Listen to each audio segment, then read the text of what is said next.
1991 में Soviet union से अलग हुआ और चंद सालों में दुबई के मद्दे मुकाबिल आने वाला मुल्क और दुनिया को हैरान और तरक्की की बुलंदियों को छूने वाला मुल्क, हम बात कर रहे हैं अज़रबैजान की। आज हम जानेंगे हिस्ट्री ऑफ अज़रबैजान और फ़ीमेल का अज़रबैजान की तरक्की में कितना अहम किरदार है, सब कुछ इसी वीडियो में। मैं हूं राना नदीम और आप देख रहे हैं यूट्यूब चैनल राइजिंग पाकिस्तान।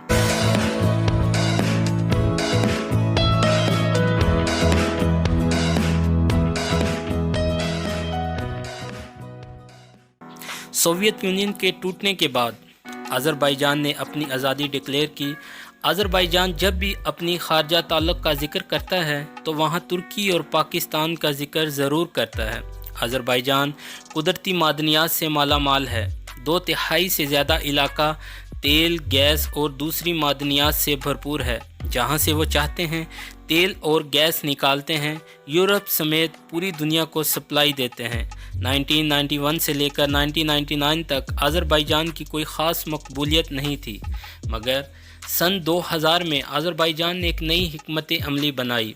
2007 और 2008 के डेटा के मुताबिक मईशत में रिफॉर्म लाने के हवाले से अज़रबैजान दुनिया के टॉप 10 मुल्कों में नंबर 1 में शुमार किया गया।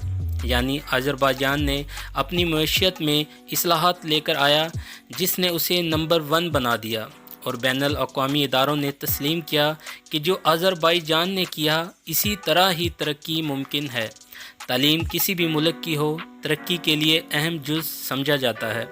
अज़रबैजान को जो कामयाबी तालीम के मैदान में हासिल की वो सुनकर आप हैरान हो जाएंगे। 2009 के डेटा के मुताबिक अज़रबैजान में तालीम की शरह 99.5% है, यानी 200 लोगों में सिर्फ एक आदमी है जो तालीम याफ्ता नहीं है। अज़रबैजान ने टॉप की यूनिवर्सिटीज़ और कॉलेजेस बनाए।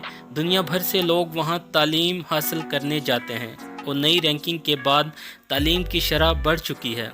यानी वहाँ पे जो मर्द हैं वो 99.86% तालीम याफ्ता हैं और अहम बात यह है कि वहाँ की ख़वातीन 99.74% पढ़ी लिखी हैं।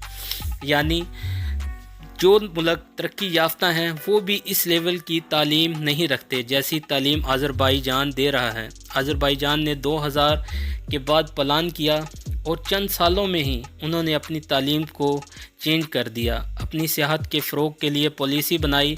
अज़रबैजान की कुल आबादी तकरीबन 1 करोड़ है।